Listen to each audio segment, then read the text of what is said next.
He is the world's greatest lover. నాకు కొంతకాలమే బాగుండేది.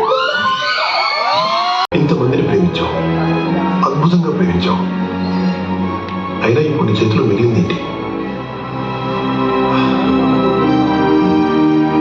వాళ్ళందరితో ఎందుకు విడిపోయి ఉన్న కారణాలు తప్ప. ప్రేమ ఆరంభంలోనే అద్భుతంగా ఉందంటే ముగింపు ఇంకా అద్భుతంగా ఉండాలి.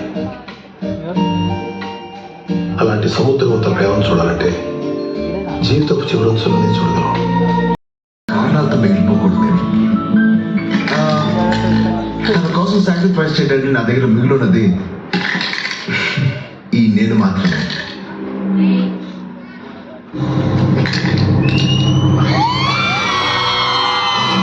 ఇవన్నీ ఎందుకురా? ఒక సముద్రం చూడాలి బాస్.